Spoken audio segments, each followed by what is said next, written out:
Hey guys, Poro here with another MSI 2023 video, again with more bracket stage predictions at MSI. This video will cover Gen G versus T1 and G2 versus Mad Lions. Unlike the last set of games, I expected these to be much closer.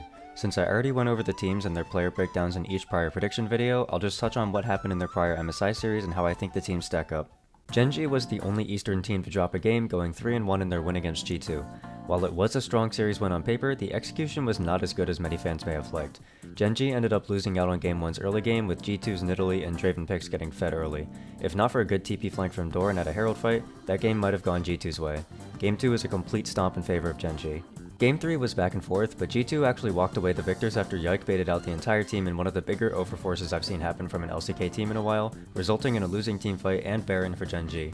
Game 4 was also a Gen G victory, but was heavily skewed in G2's favor early on due to Hansama getting fed off of Draven Cash-ins early, and getting a completed Bloodthirster at 8 minutes, a full Kraken Slayer at 20, and after yet another Cash-in and Infinity Edge at 24. Caps said in a Horizon interview that if he personally had performed better, G2 could have taken the series. I, for one, actually kind of agree with him. Broken Blade, Hans, and Mickey all played well, and Yike completely dictated the pace of the majority of the games. Jovi was able to carry his team to victory, earning some solo kills in lane and massive teamfight performances. T1 and Mad Lions was also a stomp in the eyes of many, and don't get me wrong, it mostly was. Game 3 of that series has somewhat become a meme, with T1 winning the game in less than 17 minutes. Mad was also slow to adapt their draft, going with a lot of early game pressure picks over and over again. I can't blame them too much though, as giving owner Lee Sin is really scary. All this said, that Game 3 was somehow able to give the entire community short-term memory loss because nobody remembers or cares about the fact that Mad Lions was in the driver's seat for the majority of Game 1, all the way up until a 50-50 Baron steal for owner. Up until that point, Mad was sitting pretty with over double T1's kills that entire game, and it was overall a very strong early performance from the team.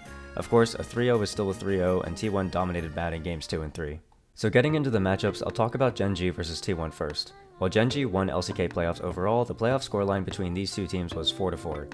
Going into MSI, I had stated that I thought T1 was the strongest team in the tournament, at least outside of Grand Finals of course, and it was up to Gen G to show me I was wrong. What I got instead was a series where 3 of the 4 games were incredibly close and could have gone either way. I could easily be going over a G2 versus T1 matchup right now if Caps had performed a bit better, so Gen G has left me overall still a bit unconvinced. They're definitely still a strong contender to take the whole event though, so I can't be too harsh on them.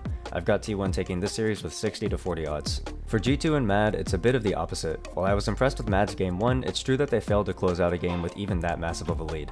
G2 on the flip side was very impressive to me as they did go toe-to-toe with Gen G for the majority of the games. G2 was able to draft their style and execute against the top LCK team. Additionally, I would be shocked if G2 doesn't actually ban Gragas this time around, so I think G2 takes the revenge with 65 to 35 odds. That's all I've got for this one, and I'll see you guys with more predictions later. Bye!